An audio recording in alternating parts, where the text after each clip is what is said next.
जय हिंद। आज हम लोग कक्षा 10 के भौतिकी की क्लास में उत्तल दर्पण के द्वारा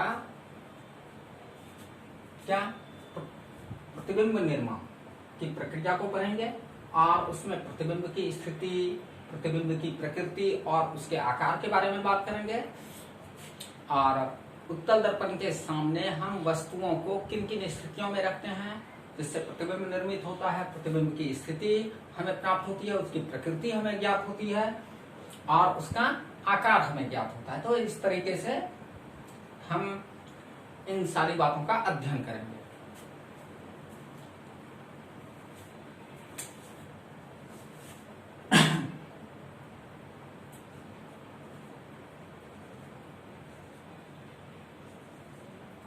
उत्तल दर्पण हमेशा कैसा प्रतिबिंब निर्मित करती है? काल्पनिक।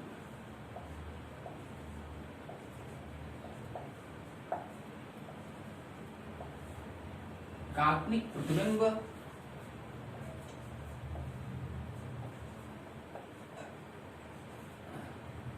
यानी इसे अपना लोग क्या बोल सकते हैं, दूसरे रूप में बोल देते हैं आभासी प्रतिबिंब, यानी जिसे केवल महसूस किया जा सके।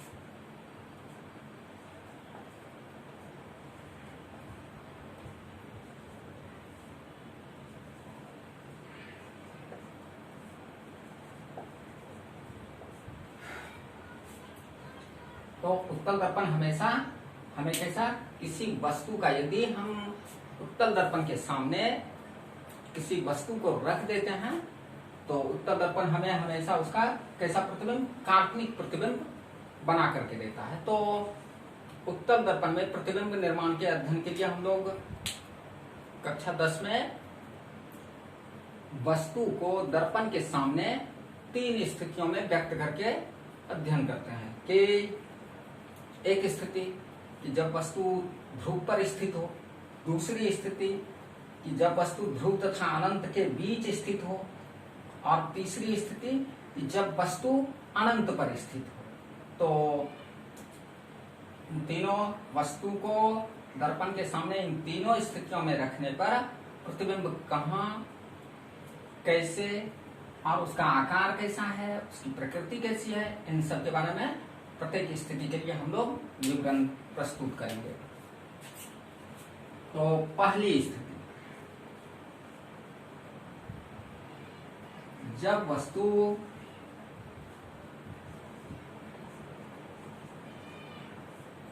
उत्तल दर्पण के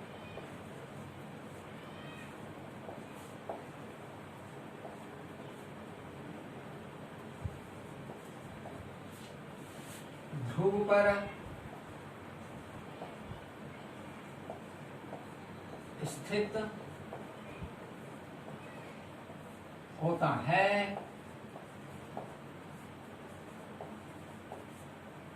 तो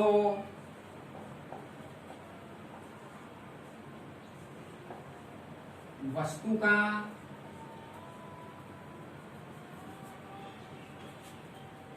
प्रतिबिंब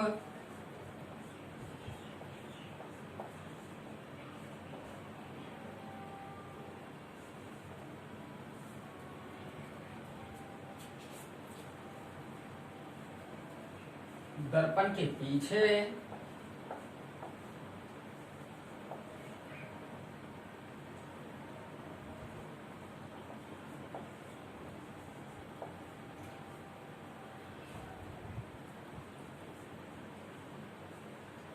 ध्रुव पर ही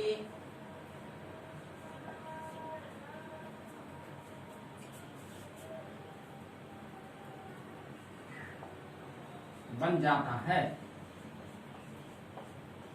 कैसा कि जब हम लोग क्या करते हैं, वस्तु को उत्तल दर्पण के परावर्तक सतह के सामने ध्रुव पर अवस्थित करते हैं तो वस्तु का प्रतिबिंब कहाँ, तो दर्पण के पीछे ध्रुव पर ही निर्मित होता है।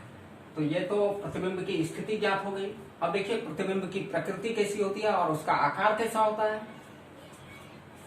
तो प्रतिबिंब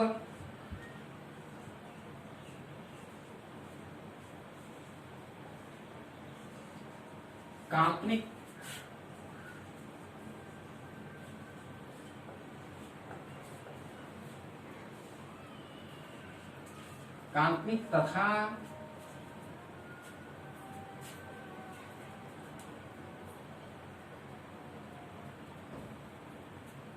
तथा सीधा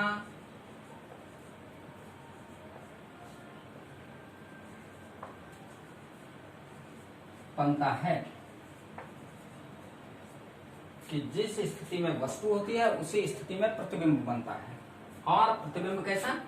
काल्पनिक, दर्पण के पीछे। अब यदि हम क्या लिखें, आकार के बारे में बात करें, प्रतिबिंब का आकार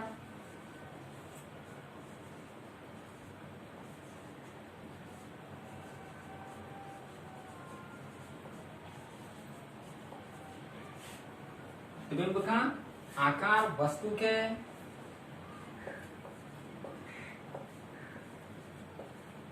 आकार के बराबर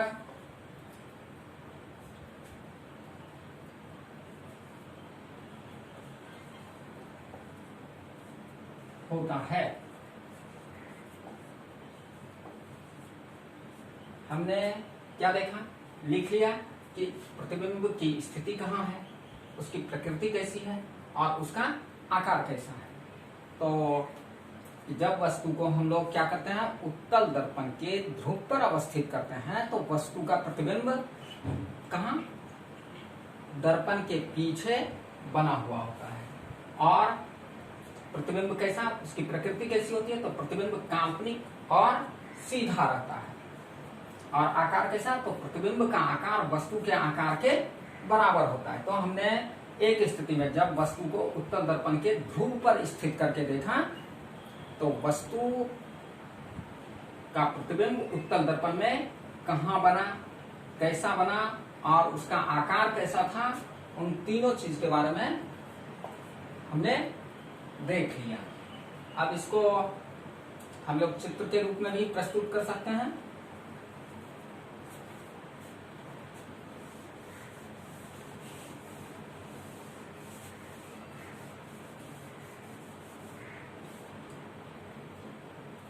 हम लोग क्या करेंगे, एक उत्तल दर्पण बना लेंगे।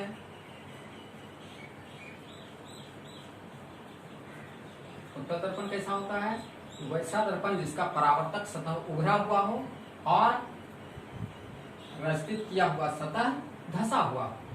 अब ये उत्तल दर्पण, इसके प्रधान अक्ष को खींच दिए। अब एक वस्तु को हम उत्तल दर्पण के ध्रुव पर अवस्थित कर देंगे। इस तरफ क्या है, वस्तु।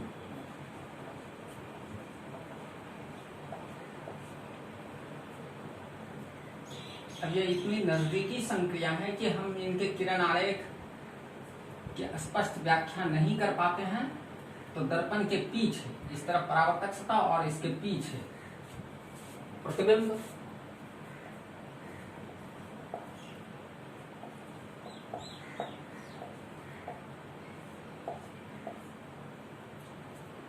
अब देखिए प्रतिबिंब दर्पण के पीछे बना और इसकी प्रकृति कैसी कैसी है। तो प्रतिबिंब कैसा है, आभासी,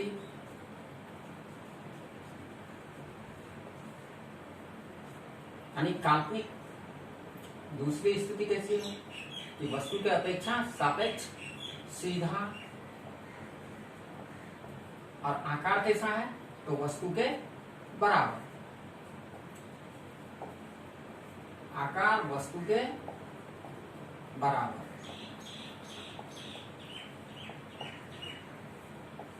इस तरीके से हम जब वस्तु को उत्तल दर्पण के सामने, परावर्तक सतह के सामने उसके ध्रुव पर रखा, तो हम लोगों को वस्तु का प्रतिबिंब ध्रुव पर ही दर्पण के पीछे प्राप्त हुआ। और प्रतिबिंब कैसा, तो काल्पनिक यानी आभासी प्राप्त हुआ। प्रतिबिंब वस्तु के सापेक्ष कैसा था, तो सीधा था, जिस स्थिति में वस्तु था उसी स्थिति में प्रतिबिंब था। और प्रतिबिंब का आकार कैसा था, तो वस्तु के आकार के बराबर। इस तरीके से हमने पहली स्थिति को पढ़ लिया। आगे की स्थितियों के बारे में भी हम लोग अगले वीडियो में अध्ययन करेंगे। जय हिंद।